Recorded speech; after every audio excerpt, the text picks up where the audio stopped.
Hi, my name is Jonathan, and my reflection comes out of the Bible passage from Luke chapter 9, verses 23 to 25. Then Jesus said to them all, "Whoever wants to be my disciple must deny themselves and take up their cross daily and follow me. For whoever wants to save their life will lose it, but whoever loses their life for me will save it. What good is it for someone to gain the whole world and yet lose or forfeit their very self?" The other day I had a flashback to one warm summer's day in 1982. I was a 19-year-old living and working in Oxford at the time, but I wasn't working on this particular day, so I went for a walk on my own along the pathway beside the River Cherwell. I was feeling the need to do business with God. I felt challenged. I couldn't live my life just ignoring the God that I already firmly believed in, and I had a sense that God was looking for more than the minimum I could give him. Having been brought up in a Christian family, and having made a decision to be a Christian when I was 9 years old, and having tried more or less successfully to live like a Christian ever since, was there something else I needed to do? Had something in my circumstances changed? Well, yes, in one particular way, I was different to the 9-year-old who had made that first decision to follow Jesus.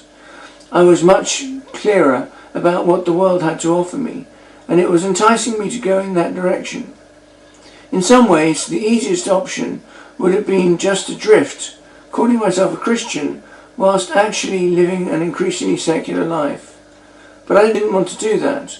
There seems to me to be no integrity in just drifting, rather than making a decision one way or another. If I was going to live a secular life, I wanted it to be because I had decided to do so, not because I had just shut my eyes and allowed it to happen. But in the same way, if I was going to follow Jesus with my whole life, I wanted that too to be a decision I had made. For me, it felt like a black and white issue. Either I followed Jesus 100% or I went my own way. So for a few hours on that beautiful summer's day, I walked and thought about all that I might have to give up if I followed Jesus. I tried to think of the worst case scenarios for the things God might have in mind for me to do. Would I really say yes to God if I knew what sacrifices might be involved? I once asked a Christian friend, would you go wherever God told you to go and do whatever God told you to do? And he gave me a very honest answer. Within reason, he said. But God isn't a reasonable God, nor does he spell out what your prize would be if you did take up your cross each day and follow him.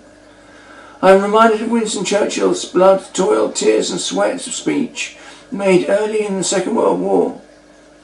On the one hand, Churchill doesn't pull his punches about the difficulties that the nation faced at that time. He said, "We have before us an ordeal of the most grievous kind. We have before us many, many long months of struggle and suffering." But later in the speech he spells out what will be their reward. Victory. Victory at all costs. Victory in spite of all terror. Victory however long and hard the road may be.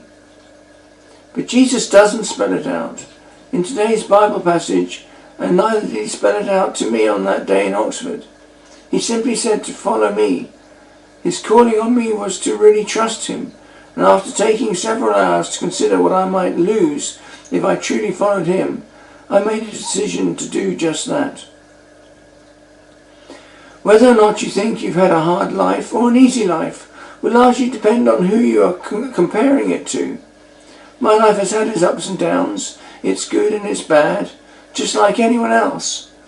Things have sometimes gone as I hoped they would, but they've more often gone as I didn't hope they would, and that has been hard to accept at times. But as I now see it, this is the reality of life. As best I can, I have accepted that reality, so that looking back to the decision I made 38 years ago, I can honestly say with a strong sense of certainty that it was a good one.